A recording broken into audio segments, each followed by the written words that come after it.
keep them in your home or love to see them in theirs. These are the creatures that bring us all together. Reptiles. We're going to be delving into the experiences of reptile lovers from around the block and around the world. This is the Reptile Talk Podcast.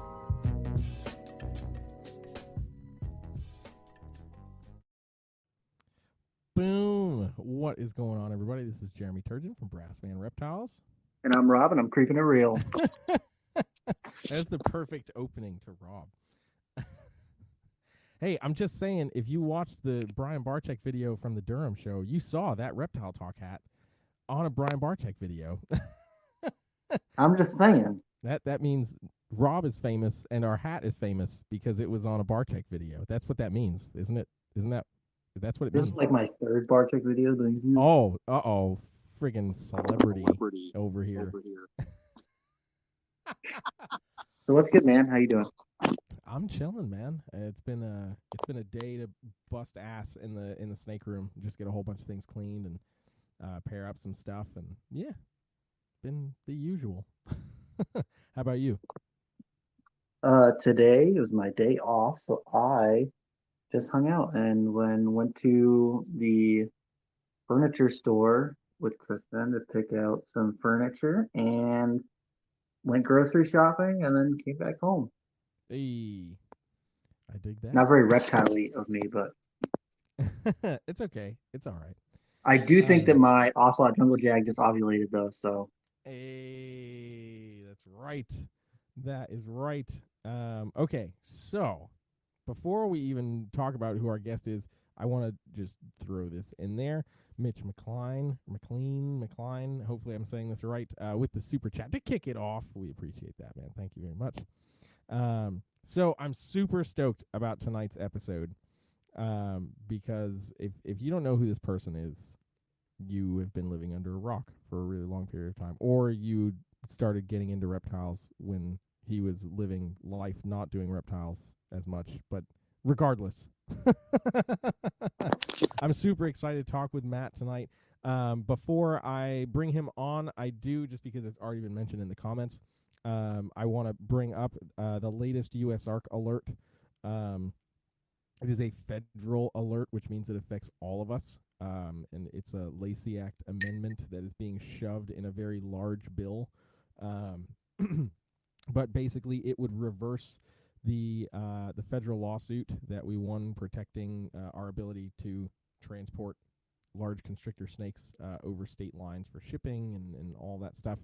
It would reverse that. So please go to usark.org, read about that.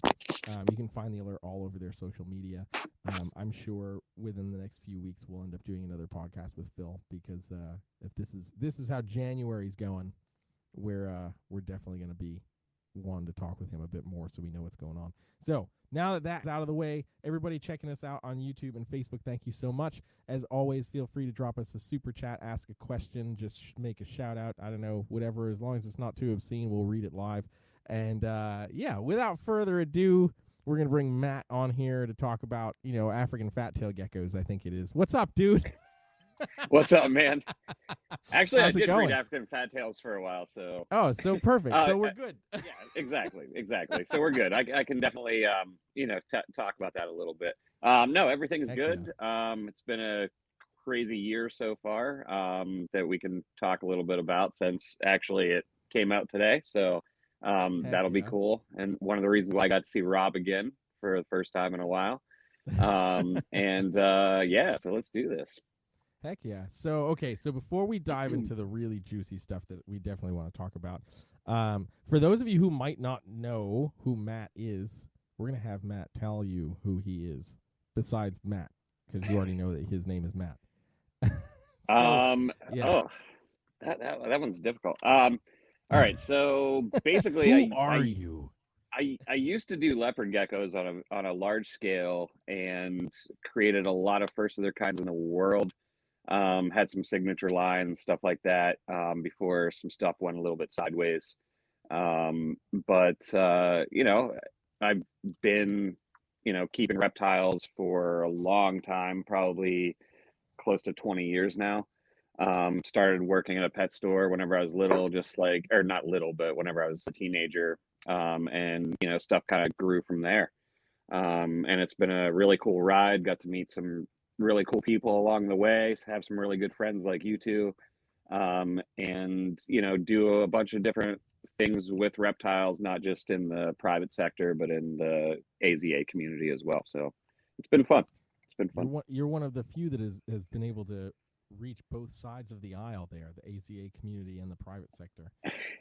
That's usually a no-no.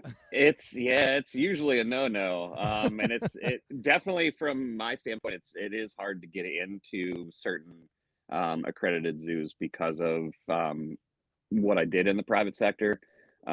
So it is very interesting. You definitely, and this isn't like all AZA zoos, because there's some really great people at AZA zoos that are really okay with the private sector. Actually, where we were just at Virginia Zoo, he was very gracious in showing us around, and it was awesome. And I wish that more AZA accredited facilities and keepers would work with the private sector more, and vice versa. I'm not saying all the private sector people, because we all know that there's some that shouldn't work with zoos. But Rob's look was just like, burn people. yeah, exactly.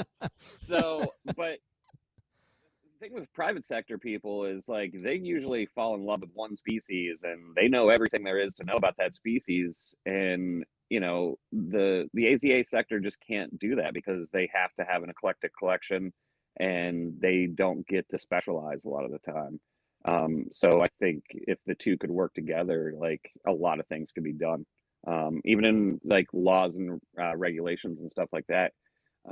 It would behoove both of them to work together, in my opinion.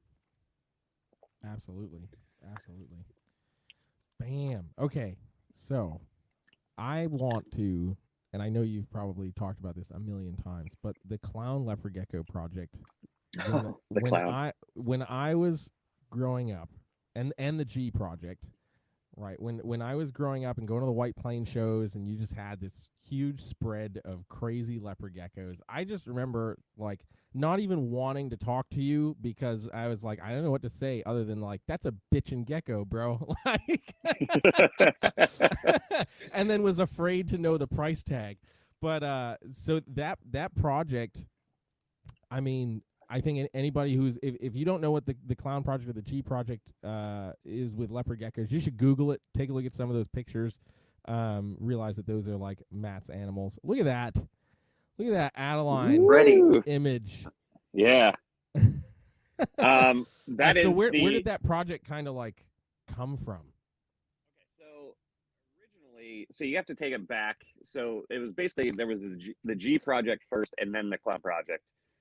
They are two separate things, but they it's kind of like in ball pythons, how everybody's trying to make combinations of all the different crazy stuff. It was basically combinations along the way that made both of them. So basically, it all originated with my mentor Alberto. He would get stuff from Ron Tremper and then kind of handpick what he wanted, sell the rest, and then he was working on a few projects that were like high color. The Jungle Giants was his thing. And basically, along the way, he was trying to create a solid orange gecko without using hypo. And he started throwing in like red stripe and Jungle Giants, and basically made what's considered a patternless stripe or a rainbow stripe. And from those animals is kind of where like the G Project kind of started. And that project that he was doing actually turned out that we kind of reverse engineered the raptors and the eclipses as well. So it basically went from like Jungle Giants, red stripes, into this like melting pot of all these different like polygenetic genetics. And from there, I kind of selectively bred out to make the G Project, which a lot of people like at first thought that it meant green. It actually didn't. It was kind of a play on an old Gatorade commercial, whenever Gatorade went to just being G instead of Gatorade. And I was like, that's kind of cool. They just like made it a letter instead of like this name. So that's why it just was G, and it didn't mean green, but it actually was kind of like Gatorade in a way, where there's all these different flavors and stuff like that. I just thought it would be like kind of a cool selling point, that you could literally take this project and go in 15 million directions with it. And then, it kind of became a signature thing for me to have those. And then, like any other thing that's polygenetic, people get it, they outcross it, they bastardize it. And then it's like, okay, well, I don't even want to work on my own project anymore, because like, everybody's trying to sell these G project animals that really aren't like even related to mine. So that's whenever, the project kind of went in a couple different directions. There was more high contrast ones, and then those ones were crossed into like electric line animals. And that is where the clown project actually came from. So a little bit more backstory. My friend Alberto kind of had a falling out with another gecko person at the time. Not really going to name her name, but she was in charge of one of the the gecko forums back in the day. And I, working with these animals, knew how some of the genetics worked, and the people on that forum didn't agree so much with what I discovered. And that always, you think Facebook groups are bad, but like back then it was even worse, because it's like a website, and the people that controlled the website controlled the narrative of what was going on. So at one point I literally told them they could all kiss my ass, and literally showed a picture of my bare ass on there, and I was banned for life. So that's how a lot of this started. So yeah, freaking mic drop. Yeah, bam. And I was like, all right, well, I just burned that bridge pretty fucking hard. How am I going to market myself whenever I'm creating all these first of their kinds in the world? How am I going to release them and stuff like that? So I went to, social media in other ways, saw what Barchek was doing with YouTube. I was like, wonder if people would want to watch me just clean gecko shit. And that turned into the YouTube channel that, got a lot of popularity. And people still come up to me today and be like, your videos are the reason why I got into leopard geckos. And then, that's a really cool thing for me, because it's kind of like, that legacy part that, I was kind of one of the original pioneers in leopard geckos to make it into different social media platforms. And I was the first and probably only guy to not have a traditional website and used Facebook as my website. And this is back in the day whenever you could actually still sell animals on there and stuff like that. And it's like, why am I going to have a website that I have to pay for and then still direct people to it, whenever I can post stuff on Facebook and all of a sudden 20,000 people can see it? So it was kind of using the technology that was out there at the time to create all this stuff. So now we go back into how the clown project was, invented, if you will, or came about. Like I said, I had these, more bold patterned G project cross things. And from there, I crossed an electric male into those, kind of got like these weird looking animals. And I was like, there's something here that I could actually work on, added some bold stripe to it. So the original electric male was actually named FK, which stood for fuck the person's name. And it was like, that was one of those things that never really was released either, until like later on.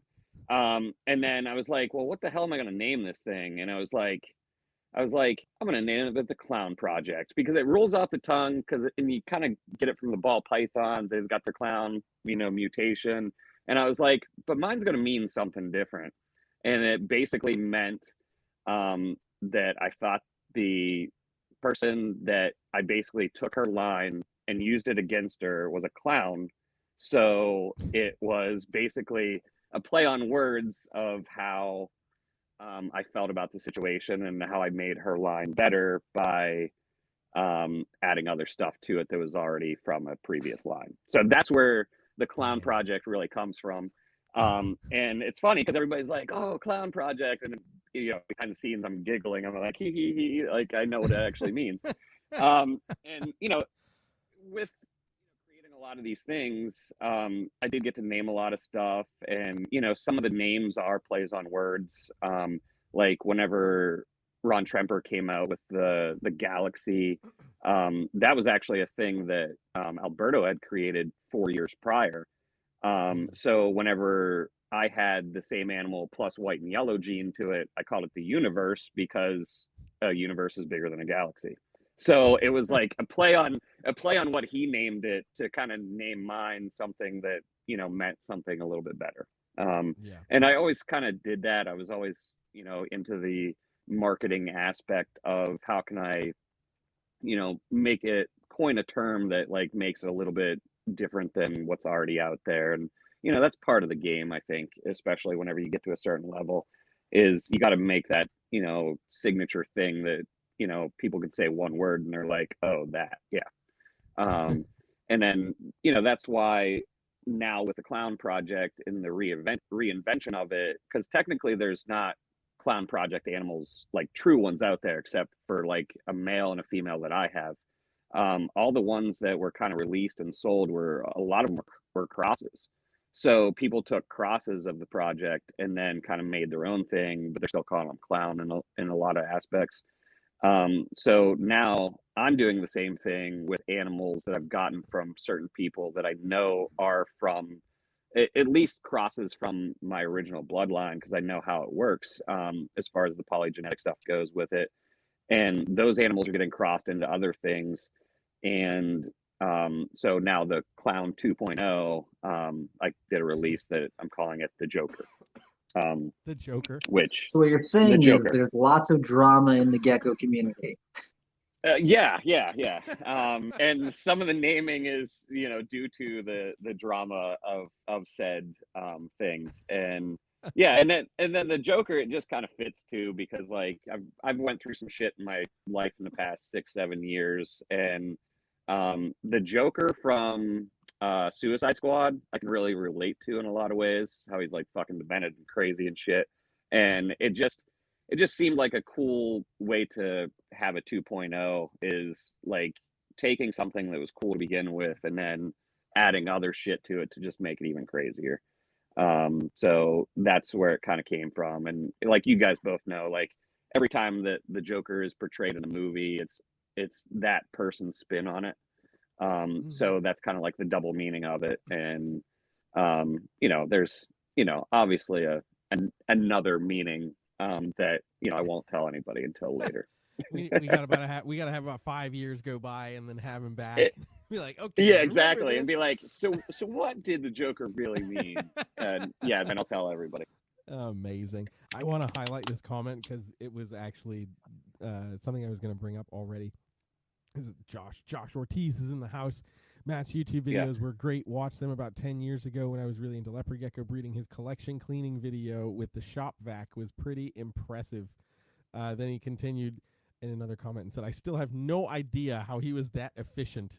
I would have accidentally vacuumed up a couple geckos for sure. Yep. It's I could do I got it down to doing 45 tubs in 30 minutes pretty easily. Which is and it was insane. Yeah, and that's quick. That's moving. And it was probably even less than 30 minutes, but that's how much I would like give myself mentally. And that's while I'm watching SportsCenter on TV. So half the time I'd be looking up, watching TV and vacuuming, and that's cleaning, watering, feeding, and putting them back. So that's moving, because I have the the animal plastic 45 tub racks, and yeah, I would go through a rack every half an hour pretty easily. Yeah, that's freaking crazy. Yeah, it's a lot of muscle memory, and it's like a lot of it is too, like you have to have stuff like very close to reach it. So I'm right-handed, so I'd always have the head of the vacuum to my right, and the vacuum was actually on a switch that was a power strip. So all I would have to do is and there was like a thing that actually held the head of the vacuum. So as I'm picking it up and coming over to my right, I would actually hit the switch at the same time, and I would turn on the vacuum, and then I would go blah blah blah blah, and then hit the switch on the way back over as I put it back down. So it was all like one motion. It was, it was just, it's all about efficiency whenever like you have 2,000, 3,000 babies like that you have to take care of. You gotta do it quick. So yeah. No leopard geckos were harmed in the making of these videos. Exactly. Except for that one. So I have this one video where a gecko falls from a tub from like, maybe 6 levels up or 7 levels up, and I got fucking murdered for it. It was and it landed on like a carpet. And it's like, I put him back, and dude, you like back then I didn't edit anything, so it was like one take and that was it. Yeah, dude, that's when you should have used the vacuum. You could have sucked it back up in midair and got it right back into the tub. Did some like bartender flair stuff where I just like toss him back up by his tail. He just fucking flops in there and just walks away. Dude, jeez. Yeah. Oh my gosh. Yep. Dude, so fast forward a little bit to modern times, and you're getting back into the leopard gecko thing. But you've also got a lot of other stuff that you keep. You keep some varanids, some Morelia, some chondros. Yeah. So you've got quite the diverse collection now. What? And not, what made you go in that direction? Don't forget the monkey tail skinks too. And the monkey tail skinks. That's right. Yeah. That's right. Yeah. There's Rob. There's a funny story that I didn't tell you regarding his monkey tail skinks that we'll talk about after. Involving that one that you got. Oh, really? Yeah. Tell me about it then, too. Well, you already know about it. It's just the way I'm phrasing it might not click. But just regarding with what was told to you versus what actually happened. Oh, gotcha. Yeah. Hey, I think I talked to Rob a little bit about that, too. Oh, so. Yeah. Oh, okay. All right. Okay. Yeah. So, but yeah, we're just monkey tail skinks. I'm up to 20 of them right now, which is a lot for most people. That's outside of a zoo, that's probably easily top 10 amount of them in the country, I would think. But monkey tail skink people are kind of weird too, where like there could be like a collection out there I just don't know about. But just horrors. So it's weird because like a lot of the stuff that I got into that's harder, it is based on working with stuff at zoos that it was almost like a chip on my shoulder to do it in my own personal collection instead of like at a zoo, if that makes sense. Yeah. So that's why I have some of the harder stuff. And I think if I were able to get babies from emeralds, the green trees, any of my 4 monitor species, and the monkey tails, that's a accomplishment, I think, that not too many people could probably say they did. So that's the goal, is eventually be able to have babies from all 4, and then kind of just to say I did, because I've always been known as a leopard gecko like breeder, and which was great and all, but at the end of the day, like I think you guys both want to do this as well, is like you want to be known as a good like herpetologist, like you want to be known as a good reptile keeper, and not be known for just one species or anything like that. You guys like want to be an all-around good reptile keeper, and that's a lot of my goal for a lot of this stuff, is not just to be labeled as a leopard gecko breeder, I guess. So yeah. Heck yeah, dude. Yeah, dude, it's so weird because if you were to just tell people, oh yeah, well, I breed leopard geckos, a lot of people who keep other stuff might be like, they might feel some type of way about it if they didn't know you. And then you're like, oh no, I got Macrae and like Praxinas, and I got monkey tail skinks and other stuff too. It's just, like with a lot of people, the leopard geckos and some of those easier species will pay the bill. So it's like, Yep, exactly. And it's like, yeah, and I kind of got that whenever I was working with the leopard geckos, but it's, whenever I was doing leopard geckos, you got to remember, I was doing other things too. It's just that it wasn't that popular, if you will, because Alberto was really into Australian species. So, I've bred 4 different species of knobtails. I've bred like the little diplodactylus stuff. Like I've bred 4 or 5 different species of cave geckos. Some of the frog-eyed geckos, the fat tails. At one point, I had every single mutation of fat tails, and then I worked with them for a year, and I was like, yeah, these suck. I don't want to work with these anymore. So then I got rid of them. And then I actually, whenever I sold them, I got enough money to get the Hardwickie. And I was the second person in the country to have Hardwickie and breed them. So, so yeah, like, so that was cooler than any fat tail gecko. You know, Zulu ghost, whatever. Like, you know, saying that you were the second one to produce anything in the U.S. That's pretty cool. Absolutely. Yeah. Absolutely. Damn, that's right. I forgot about you having the Hardwickie. Yeah, because that was actually, speaking of Brian Barczyk, I actually got to have him come to my house. So listen, he would have came to mine if I wasn't sick with the nasties. So the nasties. Yeah, but I was on Snake Bites TV, so like I was way back in the day. Whoa, buddy. Me too. Yeah. Me too, but I had a mustache. It was Yeah, a different that's true. time. That's true. It was a different time. We were all different back then. Yep. Oh my gosh. But yeah, that was always cool because like I've known Brian for a long time and got to see his transformation over the years and stuff like that. And you know, some of the hate like from before might have been like slightly warranted through a lens, but I think what he's doing now is fucking amazing. You know, he's definitely evolved over the years, and like the Reptarium's fucking awesome. I mean, shout out to the Reptarium. It's cool as hell, and like you know, I wish I could have something like that someday. It would be amazing to be able to like teach people and you know, show them that reptiles aren't, you know, slimy, scary things. And then unlike AZA zoos, be able to get them out so people can actually like, you know, touch them and handle them and stuff. So true. Unlike AZA's downfall. Yeah. Mm-hmm. Yeah, exactly. It is. Exactly. So so for people who don't know, Matt's also the reason why Brian Barczyk went through a leopard gecko phase that has lasted many years. Still going through a leopard gecko phase. That was all because of this guy right here. Yeah. And that was how many leopard geckos did you start him off with? Because I know all of a sudden he went from like, I think I might, you know, get a box of leopard geckos to suddenly having like 2,000 breeding leopard geckos. Well, I think so it was like, I'm pretty sure it was like a Tinley Park show that like, because whenever I used to do Tinley, like living in Pennsylvania, I would just drive to Barczyk's place, stay overnight with him, and then the next morning we would all go to Tinley together. And you know, it was one of those things. I think I took a bunch of them to Tinley with me, and I think it was right around the time that I was like getting ready to move or something. It might have been the year before, but I think it was right around the time I was getting ready to move and I was downsizing anyway.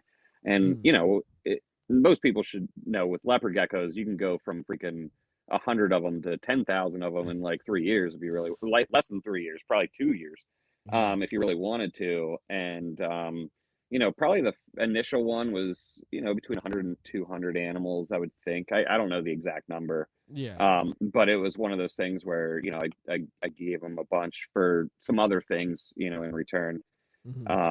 And yeah, that's what he started with. And then he basically like held back, I think, everything he produced that first year. And then from there, like bred those. And I'm like, Brian, do you realize how many that's gonna be? Like, that's gonna be a lot of freaking animals, dude.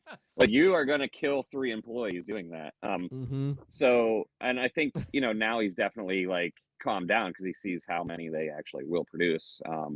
And you know, it's like Rob said, it's pretty easy to do. So yeah, I remember talking to him after, I think it was like that first massive year of production when he was starting to sell the stuff, where he's like, I don't think I ever want to do this again, like on this number and at this number. And I was like, I'm not surprised. I'm surprised it took you this long to come to that moment. Yeah, because it's like, what people don't realize is like, the more you produce, the more you have to feed. And it's like, you don't want to grow all those animals up to 30 grams because you already have so much money into them with food, especially if you're wholesaling like he was at the time. So it's one of those things where like it can be very profitable, or you could lose your butt like producing leopard geckos. So with me, like I would always weed out the cheap stuff early and not even Mm. really grow it up. There's always wholesalers that would want it. And especially like projects that were, test breeding certain genetics or whatever, you get rid of those early because like there's no need to raise them up. Let somebody else do that for you. Yeah, yeah, for sure, for sure. Sheesh.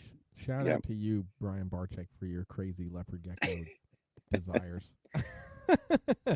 um, so I want to run this ad for our sponsor really quick, and then I want to talk about this awesome jaunt that you got to take with Barczyk to North Carolina.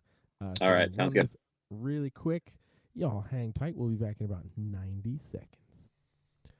Black Box Cages, located in Buford, Georgia, is your one-stop shop for all of your caging and rack needs. Owners Jen and Clint are at the helm of this fantastic company. With one of the shortest lead times in cage and rack manufacturing, Black Box can satisfy anyone's needs. From baby racks to V70s, arboreal and terrestrial caging to deep-fronted bioactive enclosures. You can find everything you need right here. New enclosure sizes and products are added frequently to their availability, so be sure to check back often. Black Box Cages have tons of customizing options for lighting and heating. Along with that, cages and racks can be stacked with metal stacking dowels, and all cage joints are dadoed for improved durability and stability. Most cage units are flat packed, but are pre-assembled prior to shipping to ensure a solid build every time. The Micro, XC18, XT3, Bio-G, and 3-stack V70 ship assembled, and all other racks are shipped freight and assembled. The XR16 and XR20 model racks allow keepers to mix and match tubs. Fitting both Vision and Freedom Breeder tubs, you can mix the V15, V18, and V35S tubs, or the FB5, FB8, and FB35CV-SC tubs. This kind of flexibility allows keepers to raise their animals from hatchling to juvenile or subadult size before needing to upgrade into adult caging. Don't just take our word for it. Go to their website to see countless customer reviews and review videos from keepers all over. To learn more about Black Box Cages, follow them on Facebook and Instagram at Black Box Cages, and of course their website, www.blackboxcages.com. Links to their socials and website will be available in the podcast description. Bam. So massive shout out again to Black Box Cages. I've finished setting up most of my cages that they made for me for these Amazon tree boas, and I'm absolutely loving them. So go check them out. Tell them you heard about them on the Reptile Talk podcast. Heck yeah, go get some dope ass cages. All right, before we jump into this topic, just want to give a shout out to Jay Hill Jr. for the super chat. Support USARK and cheers to Reptile Talk. And cheers to you, man. And absolutely, we want to be supporting USARK. We mentioned at the beginning of the show what's going on. Of course, North Carolina is still dealing with our stuff. We have 2 more days for public comment for the North Carolina tegu ban and native species importation changes and all that stuff. So please go over to usark.org and check out what they have posted there. 2 more days. That's all we got left for public comment. So we need everybody on board for that. Okay, so Matt, we got you and I got a phone call about doing some filming with Mr. Barczyk, Mr. Man. Yes, we did. We did. Down here in North Carolina, and unfortunately, it didn't happen the first time because of coronavirus.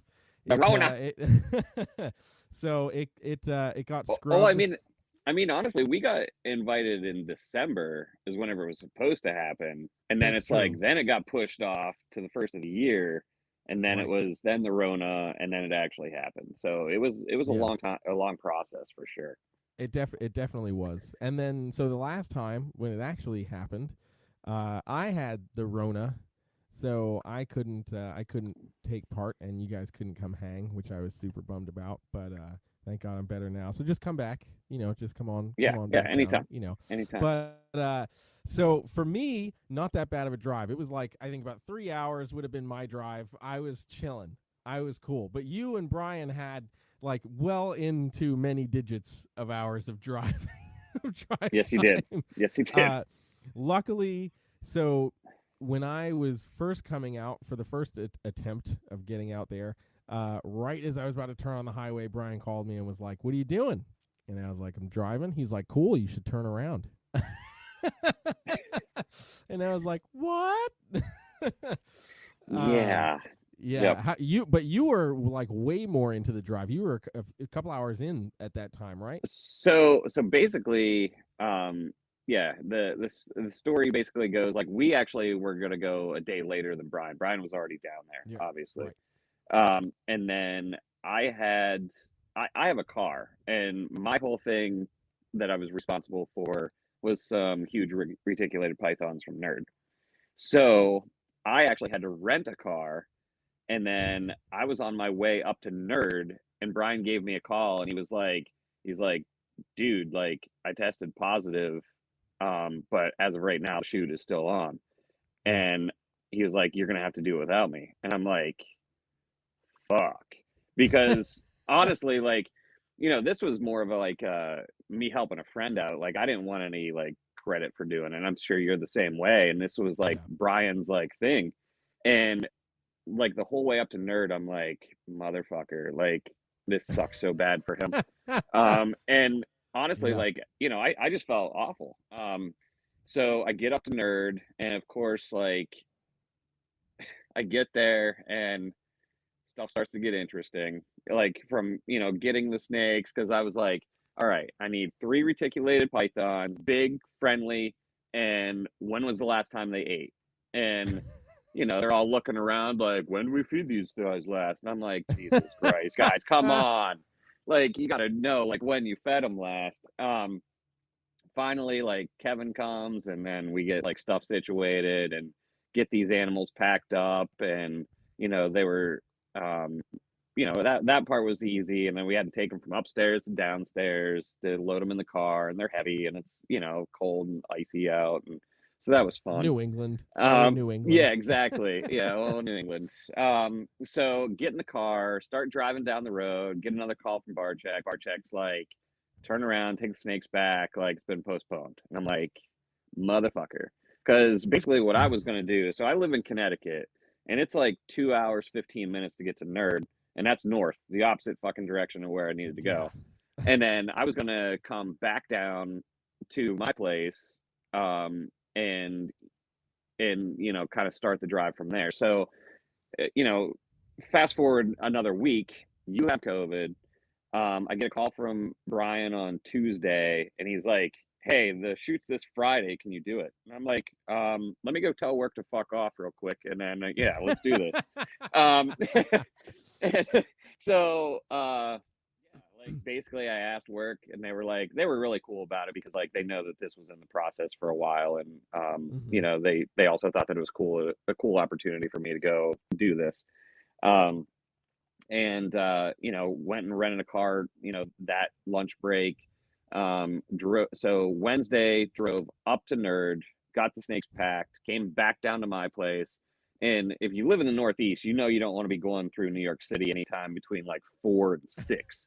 So I was like, well, let me just hang out here. Yeah, exactly. anytime. Yeah. let me just hang out here, and I'll make sure that the car stays warm, like, because I'm not lugging them all the way into the house and then just to lug them out back again, because one of the snakes that I had was probably 100 pounds. It was the big albino retic from Nerd, so it's probably 100 pounds ish. Got back home, kind of did last minute things on the animals, stuff like that, and then headed out. My son actually lives like an hour and a half away, and I actually stopped by his place because it was kind of on the way. And I was like, just kind of, give him a hug, say goodbye, got to go do Mr. Beast. And he was like, that's so cool, Daddy. Like, bring me back an autograph. And, so weird because he's 27 years old, so he doesn't talk. He doesn't need to talk like that. Yeah, exactly. No, he's not that old. He's only 10. So I'm not that old. Everybody's trying to make me out to be fucking old as shit. I'm only 40. I'm a man. I'm 40. So stopped by there, gave him a hug, continued on the road, got down to Delaware, and was like, it's midnight. And I'm like, and that was kind of the goal, was get halfway and then get a hotel room. So got a hotel room, brought the animals in, next morning, bring the animals back out, drive the remaining like 7 hours back down there. And, you want to hit it so you're not hitting DC traffic either. So like, it's all about timing, like trying to make that drive. And got down there around like, I think it was like 2:30, and at this point Barchek was already at because he had gone down the day before, tested negative. He got to go to the studio because he had to check out the set, make sure it was all good for the snakes, because that's our biggest thing whenever we do stuff like this, that probably a lot of people don't understand. It's not about like, it's about, making sure the animals are good too. Like we got to, do what's best for the animals and stuff. And that's the cool part about the Mr. Beast situation, is they don't use them as like a scare thing, which you guys can all go watch the video. Like, it's one of those things that it would scare a lot of people, but they're not portraying them as like these monsters that are gonna fucking kill you, which is awesome, because like their audience is like 10 to 15 probably is like their biggest audience. So the more we can portray them in a good light, like the better off it's gonna be. But anyway, I get down there, I go COVID test first because Barchek's at the studio, and then I was going to meet him at the hotel. So I go meet him at the hotel, and he's 5 minutes out, and I'm like, I'm going to wait for him to get these snakes in, because like they're heavy and I could use some help. So I'm waiting, and then all of a sudden he pulls in and he's like, what you doing for the next couple days? And I'm like, why? Because we were supposed to shoot Friday, be home Saturday, and like that's what I was planning on. This was Thursday, I think. I don't even remember what fucking day it was. It was Thursday. It was Thursday, because I did a lot of the drive Wednesday, Thursday, I get down. So he's like, yeah, like they want to shoot on Monday instead, because they're still not ready. And I'm like, well, I guess we're staying here for the weekend then. The Mr. Beast crew is very good. They put us up in a nice hotel and stuff.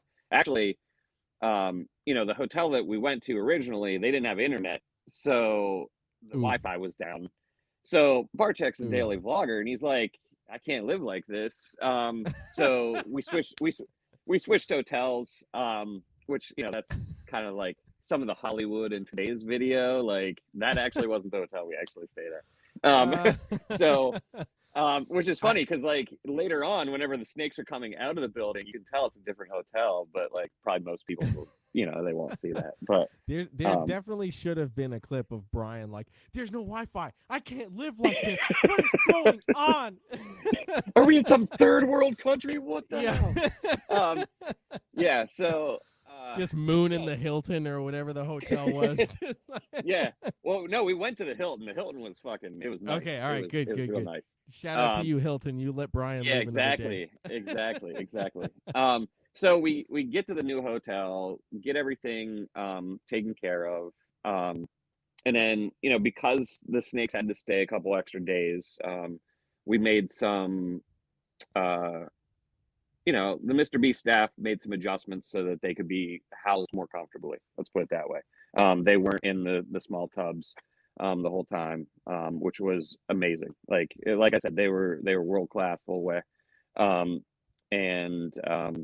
They actually built enclosures for some of the bigger snakes, which is pretty fucking awesome. I could put them in the bathroom, like fill up the bathtub and close the door. Yeah. Put a little thing on the door that says "Staff, don't come in here." Yeah. Exactly. You will get a big surprise if you come in here. Yeah. Do not disturb. So that part was like really, really awesome for them to do. They even like huge. They cranked up the heat in that room to make it comfortable for the snakes. So that was awesome. And then the other thing was, we had to kill Friday, Saturday, Sunday. So, and Brian vlogs every freaking day. So like they needed something to film. So, as soon as we found out it wasn't happening, we're literally like on our phones, like trying to find any animal place within a 3-mile radius of that would let us come film something. And that's whenever we reached out to OBX, the Lizard Land or Ranch, or one of those two. Very cool place, very nice people. So Friday we went and filmed there, and that was 2.5 hours away. After we've been in the car for fucking 10 plus hours, both of us. What's another 2.5? Yeah, what's another 2.5? Oh, well, yes, wait. That was the morning. That was the morning. So we drive 2.5 hours to the coast. We filmed there. Very cool place. Got to feed some emus. Like they had some really cool stuff. If you're in that area, it's definitely worth going. Tell them we sent you. And then Brian had Dennis at the Virginia Zoo as a hookup, and we drive half an hour, 45 minutes north to another fucking state. And we go to the zoo in Virginia. He meets us there. It's a little bit later in the day. It's probably like 2:30, 3 o'clock. Super accommodating to us. Walked us around the whole place. Their reptile house is fucking amazing. Yeah, exactly. I told Dennis that Rob and I needed to plan a trip up there ASAP. Graze monitor. That's all I have to say. Graze monitor. Yeah. I got to see that thing in person. Their Siamese, I think it's a Siamese croc that's in there. That exhibit's fucking awesome. They even have another room. Yeah, they have another room that they can shift the Siamese off exhibit, which is fucking awesome. And it even has a pool in it too. So it's not just like a normal shift, and then they have a window so you can see the animal in the shift, which is also cool. And then you can kind of explain like why like there's the shift area and stuff like that for safety or whatever, and it's cool for training the animal as well. And then they have they have 4 species of tree monitors just like I do, which was super cool. They said they had some really cool green tree pythons. Actually, they had this one Aru animal that was probably the prettiest Aru I've ever seen. Definitely a lot of white, but it also had like a little bit of yellow coming up the sides. Like it was awesome. Yeah, it was weird. It almost looked like it might have been a cross, but not really because it was smaller too. So like, it was just a cool looking animal. It was probably one of my favorite animals seeing there. And then they had all the cages are done by the same company. They're on these huge casters that they can move them around. They're modular, which like to me as a zookeeper, that's freaking amazing.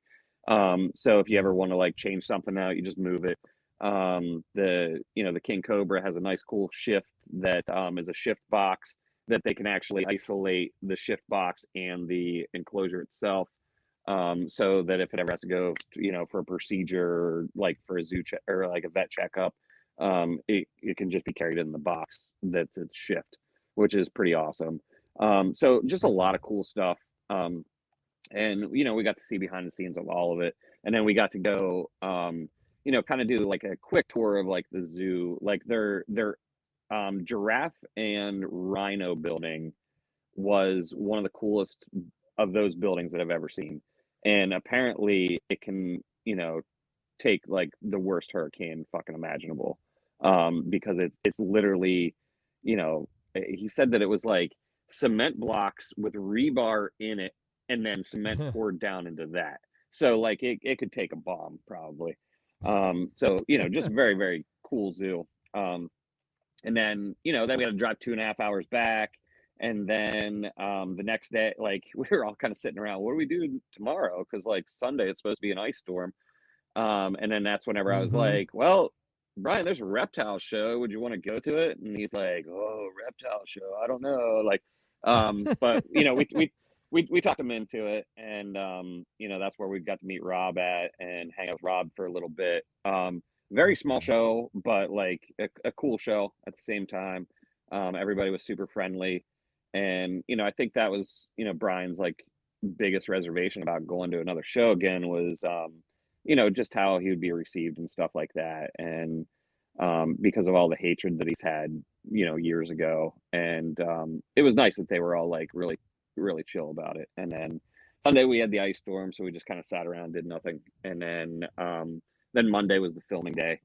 And that was a long day. They didn't really start filming until 4 o'clock, and then we got done around 9. And then at that point, we're like, why even drive a couple hours just to stay in a hotel? So we just stayed down there, because it was still covered by Mr. Beast too. So like, might as well have the free hotel room instead of paying another one for, because they had already paid for the room. So, and then we both got up Tuesday morning. I drove 11 straight hours. I think Brian drove like 12, 13. And then I got home, around 6 o'clock at night. And it was actually perfect because we left at 7. I didn't hit traffic the whole way, like, because I got through DC like right after rush hour, and then got through New York City right before rush hour. So it was like perfect timing.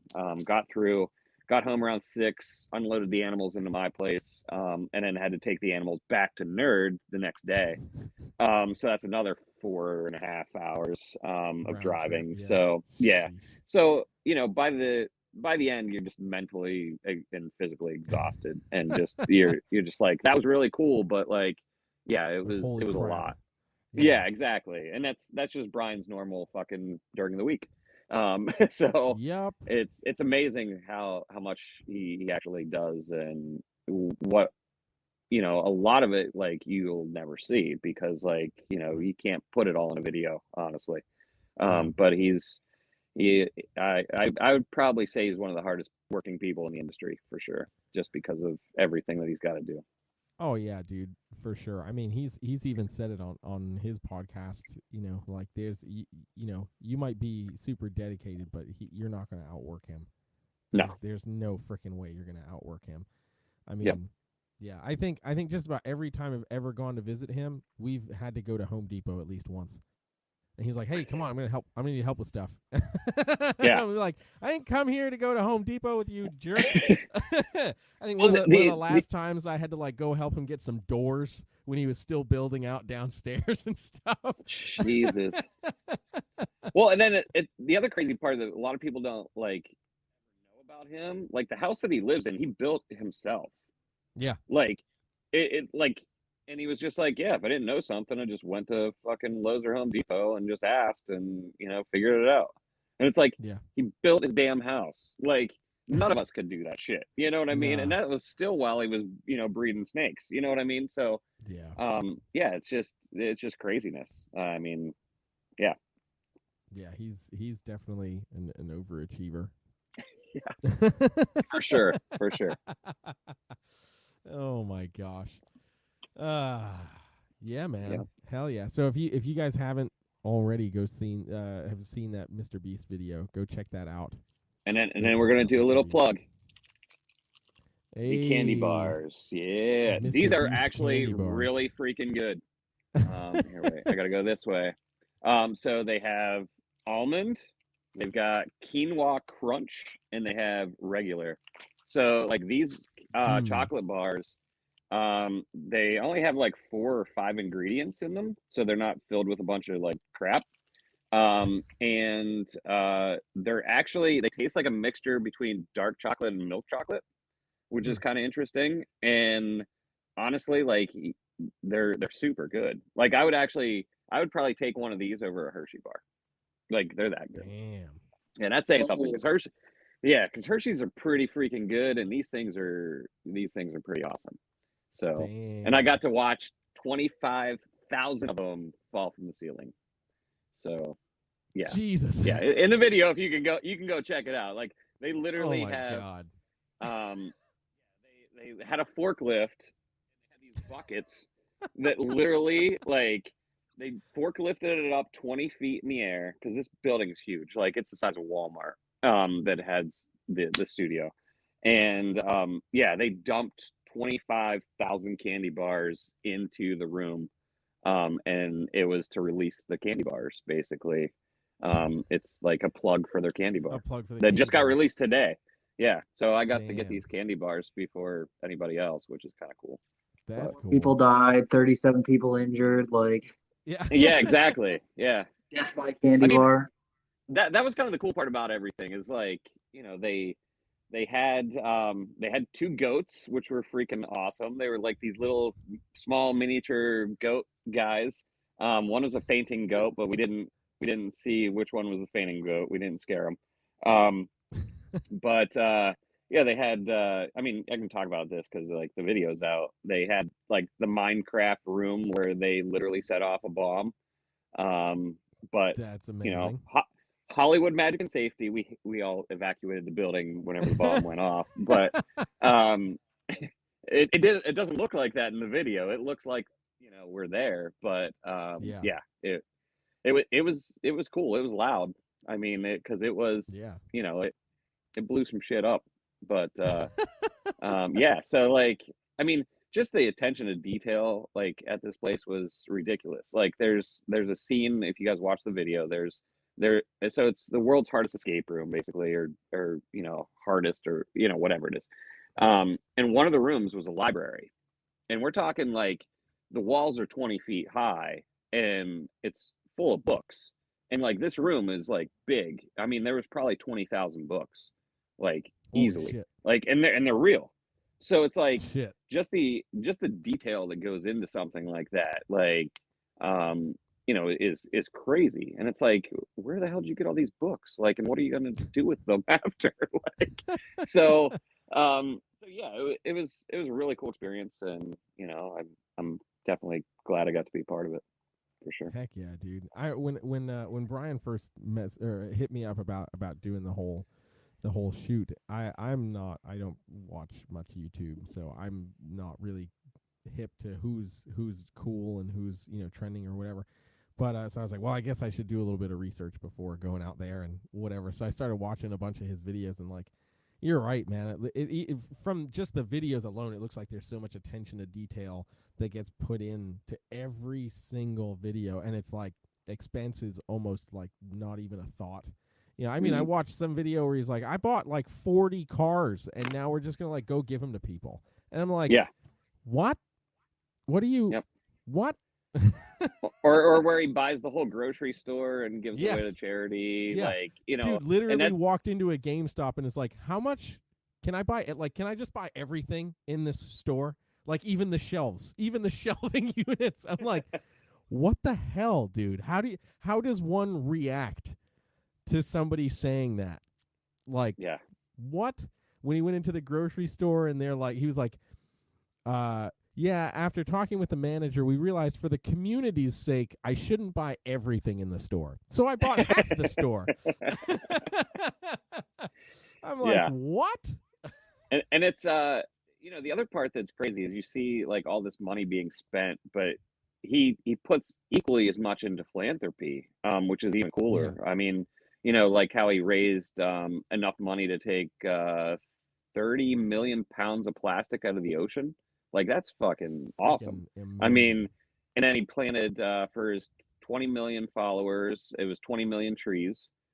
So there's a lot of philanthropy stuff, and if you kind of look into it, apparently he has Crohn's disease, and he doesn't know how long he's gonna fucking live. You know what I mean? Like, you can live a while with it, but you can also, like, it can wreck you. Yeah. So it just he's one of those people that, like, he wants to give back, at the same time as being like the biggest YouTuber on the fucking planet. And then the other cool thing that he's doing now, he's got like 5 or 6 like channels in English. And then did you see how like now like he's got them in Russian, Indian, Spanish, like all of his channels are in all the other language. Yeah. So like I think he's up to like something crazy, like probably close to 20 channels or something right now, because he does have all the channels in other languages as well. So, and a lot of people don't realize, but India actually watches more YouTube than we do. So, it's really crazy. Like, he could blow up even over there and be making so much more. So, and I think that's the goal, is like, being the biggest YouTuber on the fucking planet. And that's awesome. So, hell yeah. That's yeah. like that's like next level dedication to social media, man. Like, seriously. Yeah. That's bananas. Yeah. Jesus. Yeah. It's shit that we wouldn't even be able to comprehend, honestly. Like, it's I'm Yeah, like, here's an it's just extra buck. ridiculous. Go get yourself McDouble. You know. Yeah, exactly. two apple pies for $1. Yeah. But yeah, it's man. it was definitely a cool experience though. But and then I saw somebody yeah. put up there Well, like hopefully- what was the my favorite species to work with. I like the tree monitors. Oh, They're in the really comments? cool. I And it's missed it. like yeah. And it's the tree monitors are super cool. They're really smart. But each of the species are like pretty different too, even though they're they're the same other than color. Like the blues are super shy.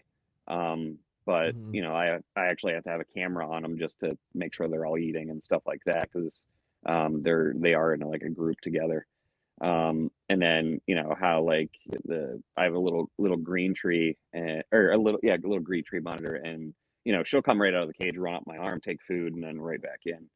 And then the blacks are also really cool. They're a little bit more shy as well. The yellows are pretty they're not too shy actually. So but I would say the monitors are super cool, but the monkey tail skinks are just a whole other level of because they don't act like reptiles. Like they act like mammals in a lot of ways. They communicate like in with tongue flicks and stuff like that. And it's actually really weird. You can actually, if one is like super scared and like kind of flaring up at you, if you stick your tongue out at them a couple times, they like calm back down. It's super fucking strange, but they're monkey tail skinks. They're So, reptile sloths. yeah, exactly. That can bite your shit off, like if they want. Like, Bro, they're- okay, so Sloths can too. yeah, sloths definitely can too. I remember Mike Curtin having monkey tails at a White Plains show, and he had it on his head, right? And Mike is bald, so he just had it like on his head. And I remember walking past his table maybe 20 minutes later, and it wasn't on his head anymore. And I was like, "Oh man, what happened?" And he like takes off his hat, and you just see this giant bite mark on the back of his head. And I was like, "Ooh, God!" Like, Yeah. not interested in Yeah. that at all. No, I actually have a video of one of my it was probably a year and a half old at the time, and I was feeding it a baby carrot, and you know how like hard those things are to break. It literally snapped it right in half, like nothing. And it's just like, for an animal that's like 200 grams to like snap a fucking baby carrot in half, like there's some fucking bite force. Like whenever I'm a 200-pound human and it's hard for me to break Right, it, and you're like, and they, yeah, ugh. it's just like, yeah, that would suck real bad. Yeah. Yeah. So, Oh my gosh. Yep. Damn. All right, so we are rounding out our time together, but we always ask our guests one final question. So Matt, that question is what in the realm of reptiles, be it something you saw on social media, something in your own collection, what in the realm of reptiles has got you excited about reptiles? Honestly, like, and this isn't to like inflate myself at all, but it's like I'm excited with my personal collection because it's like It sounds pretty yeah, 'cause self-inflating. well, no, because like it's one of those things where like for probably 6 years I struggled with keeping reptiles because of how I got out of the hobby and stuff like that. And I mean, Right. probably like Rob could even attest to this. Whenever I was up at Nerd, like working up there, like I was very like kind of hope people don't realize who the fuck I am. And that's kind of weird, like where you could be such a public figure for so long, and then all of a sudden you just don't even want people to know who you are.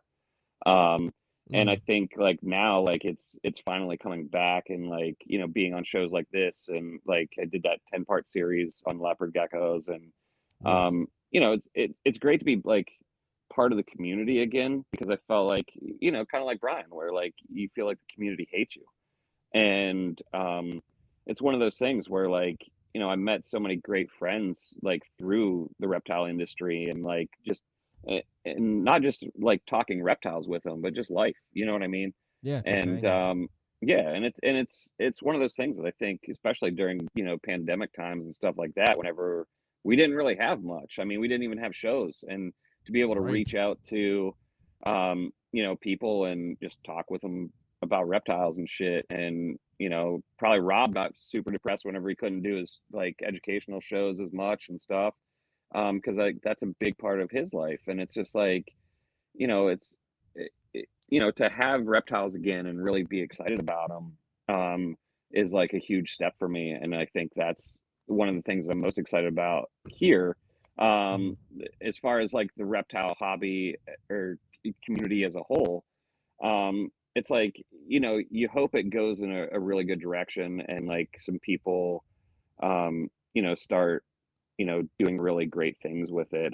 I wish that zoos and private sector would work together. Like I said, I don't know how that would be possible, but if it could happen, I think major milestones could be reached. I mean, if you Yeah. could put the best minds of both together, I mean, we could breed everything and literally like solve a lot of Save like thousands of species from extinction. exactly, Like, Yeah. Yeah. exactly, Exactly. exactly. Yeah. So, there's something that I am hopeful of is that, because you gotta save the animals, man. Hell yeah. And I wanna shout out just to say, because I think I loved listening to the series. You should check out the series that Matt did with Evan over at the Strength and Leo's podcast. Like a whole like Matt's entire story, but also just like leopard geckos and like how all of it came to be. It was really in depth, and I Rob knows I don't listen to many podcasts at all. It's hard for me to just click into talking, but that I absolutely loved listening to that, and it was great to hear more of the story, because you and I have talked about a few things over the years, but to really get the full picture of it was Hmm. was quite interesting. So I would definitely suggest everybody go check that out over at the Strength and Leo's podcast, because it's well worth it. I appreciate that, and it's definitely one of those things where we did one test episode type of thing, and we didn't even scratch Mm. the surface of stuff. And it was, like I said, it was during COVID, and right at the same time, The Last Dance had come out with Michael Jordan and like his final season and stuff like that. So we kind of like were like, well, what if we did like a long series about everything? And that's how we kind of came about it. And it took about a year to get all of them done. So it was a long process for sure. Yeah, heck yeah. All right, Matt. So if people want to find out more about you and follow what you're doing, if you're taking more bar check trips or whatever, where can they find out more about you? Okay, so the business page is Sasobek Reptiles on YouTube or on Facebook. It's also the Sasobek Reptiles on YouTube. Those ones are more business-ish stuff. The Instagram, I'll show a little bit of my life and business stuff. That's more of like me on the daily. My personal Facebook, probably don't friend request me because I won't accept you unless I know who you are. Yep. I keep that one pretty close. I mean, it's probably only 400 or 500 people, and it's not that I don't want to be friends with everybody, but there's that personal side that Mm. only people that I know who you actually are get to see that one. But yeah, the Instagram one's probably the one that I use the most Bam. at this point. Heck yeah, dude. Well, thank you for for coming on, jumping man. on We with us. appreciate it. Yeah, No problem. Thank you guys for having me. absolutely.